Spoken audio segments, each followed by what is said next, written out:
this video, we're gonna cover the last section of lesson 9, which is the selection, Dear Mr. Winston. As usual, before explaining the text, let's introduce the main points that we are going to cover throughout the text.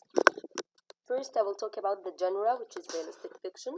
Then you will get to know how to understand the characters of the story or the main character. Then you will know what is the meaning of humor and how authors use the humor to make the story entertaining. And after that, you will know what's meant by conclusions or generalizations and text evidences and how to reach them by the end of the text. Then we will apply the target strategy on the events of the text, and this lesson's target strategy is the question strategy. Actually, the story starts with a letter written by a girl named Kara, who is the main character, to the librarian, Mr. Winston, telling him that she's very sorry. So the whole story is just a letter written by Kara to the librarian, Mr. Winston, to tell him that she's sorry. The readers get to know the whole story from the letter she writes. You will get to know the story and what is it about from the letter she writes. Let's start with the story structure. First, let's introduce the characters of the story. Let's introduce the characters of the story. The characters are Kara, Mr. Winston, and Kara's parents. The settings or where the story took place is Kara's home and the library. And now let's move to the plot or the events of the story. The story is about a little girl, Kara, who brought a snake into the library as she wanted to do a research about her pet snake. So there's a girl, her name is Kara. She wanted to do a research on her pet snake, and that's why she brought the snake into the library, which is so weird. She couldn't get the reference book outside the library, so she brought the snake inside. She wanted to use a reference book, and let me remind you, what is a reference book? A reference book is a book that you can use for getting information. So she wanted to use a reference book, but she couldn't get it outside the library because reference books should always stay inside the libraries, so she brought the snake inside. The librarian, Mr. Winston, opened the box the snake was in, and he got fainted. He passed out. The ambulance then took him away to the hospital. After that, Kara's parents, they wanted her to write an apology letter to Mr. Winston and say that she was very sorry. So apparently the story is entertaining. So let's start with the important part, the genre. What is the genre? What is the type of the story? The settings in the story, which are the library or Kara's home, are home and a library, which are places that can be found in real life.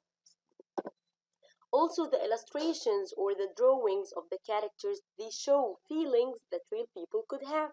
So if you check the drawings or the illustrations throughout the story, you are going to find pictures that show the feelings of the story characters, and actually these feelings people in the real life could have. So what does that tell you? It tells you that this story, it could really happen in our real life.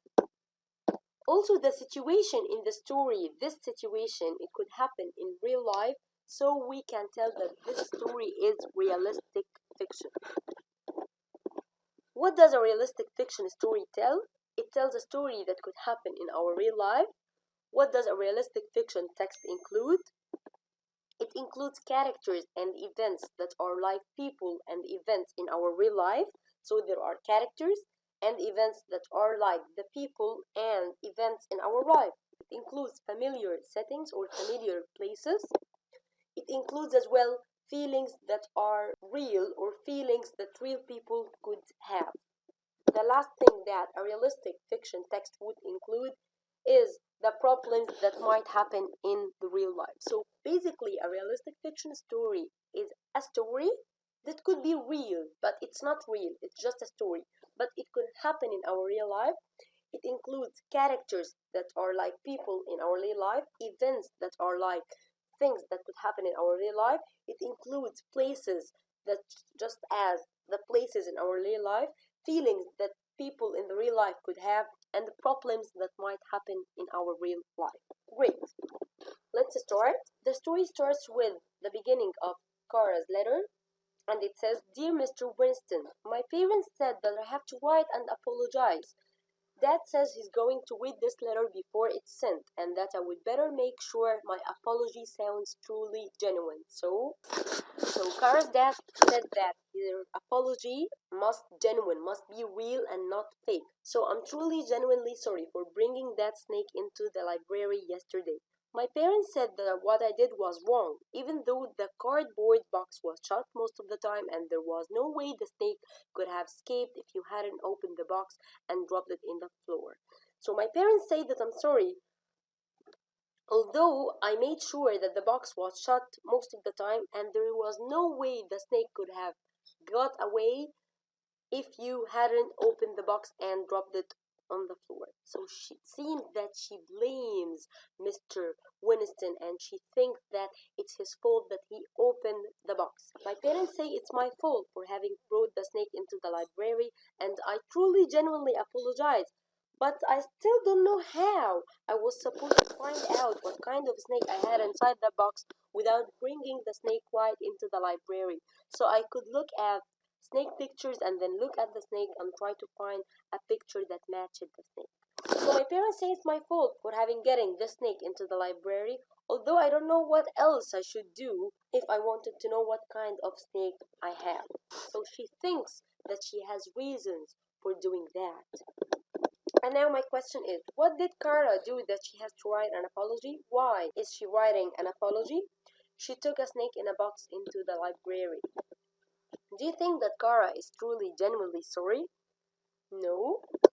Why not? Because she says that her parents are making her write the letter, so she's not willingly write the letter. Her parents are making her. Number two, she thinks that she was right to take the snake into the library because there's no other way that she could do a research on her pet snake other than taking the snake into the library. So she thinks that she was right. The author's point of view. All the stories are told from a certain point of view. As I said before, all the stories are told from a certain point of view. All the stories are told from a person's point of view, or according to what someone thinks. So who is telling the story? Kara is telling the story. And is Kara a character in the story? Yes, she's the main character in the story. So from what point of view do you think the story is written? The story is written in the first person point. As we said before, if a character inside the story is telling the story, so the story must be written in the first person point of view and according to what this character thinks and feels. Why do you think this story, or what details show that this story is written in the first point of view? Number one is that Kara is telling the whole story in her letter. So she is telling the story, and that's why the story is written in the first point of view. Number two, Kara is a character in the story, and she is telling the story. That's why it's a first person point of view. And the last thing is that she's using the words I and so. All of these details, they tell me that the story is written in the first point of view and that a character inside the story is telling the story. How does the first person point of view affect the readers? So how we are affected by this point of view? The readers or we can see everything from Clara's point of view. We know all about the story from what Clara's telling us. We only know what she thinks, we only know what she believes, we know nothing about the other characters' thoughts or inner feelings. Great. The next page. I told my parents something that I didn't get a chance to remind you about before the ambulance took you away.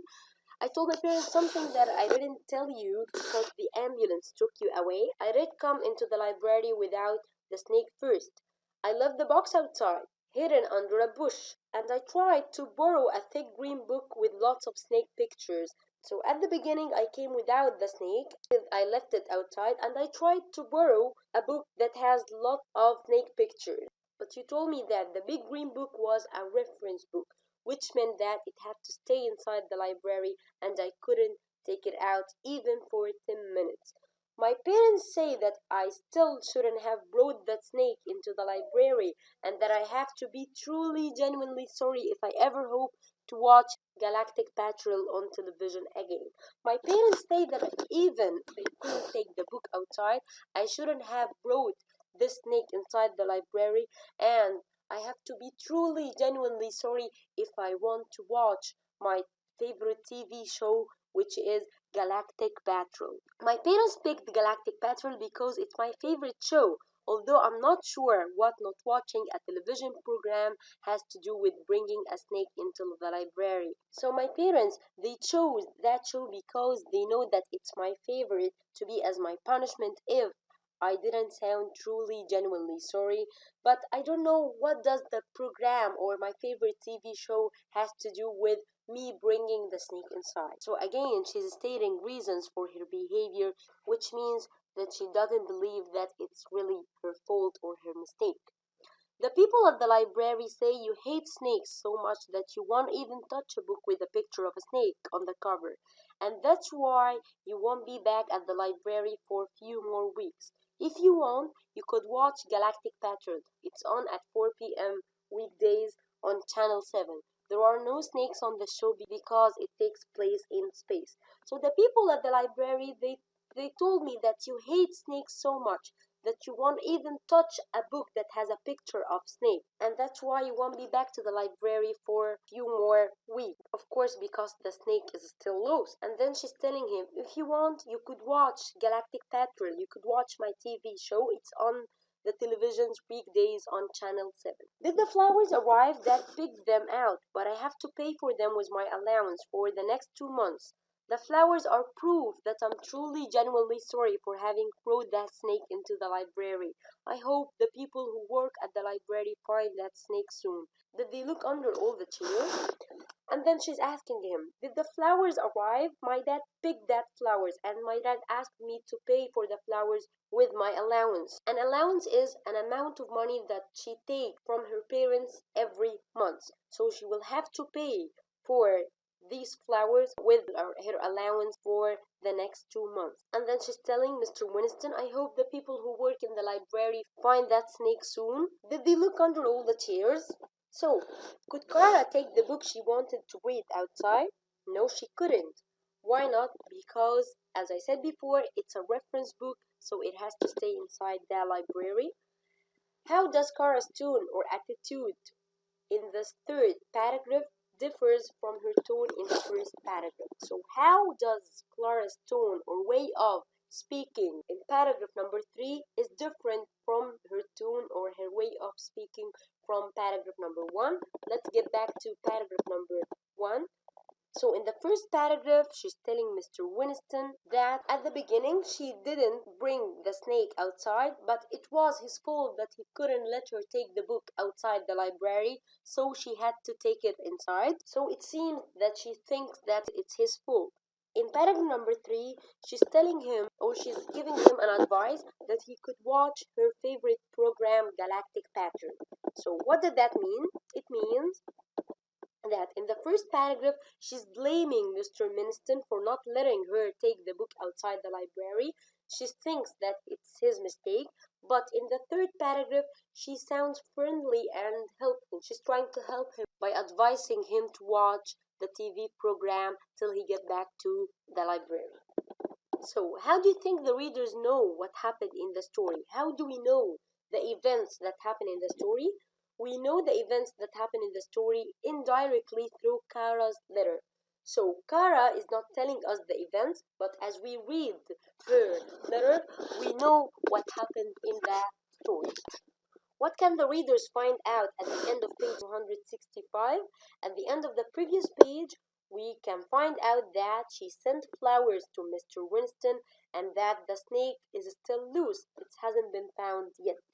Why do you think the author chose to mention or chose to tell us that the snake still hasn't been found at this point of the story instead of mentioning this information at the beginning? Why did the author tell us that the snake hasn't been found yet now instead of telling this information at the beginning of the story? To keep the reader alert for new information, keep you attentive, and to keep you focused for new information. So now you, as readers, you know that the more you read from the letter, the more information you will know or get. It It's also funnier and more exciting to learn this information later in the story. And it's also funnier and more exciting to know about this event at this point of the story instead of knowing all the information at the beginning of the story. The story will be boring. Now let's apply the target strategy, which is the question strategy. We can ask questions, we can ask ourselves questions at this point of the story. At this point of the story, the author lets us know that Mr. Winston was taken away in an ambulance. So you can ask questions now. You can raise some questions in your mind, like what happened to him? Did the snake bit him? And let me remind you that asking questions or raising questions in your mind, it helps you really to reach a better understanding of the story event, and it keeps you alert for new information.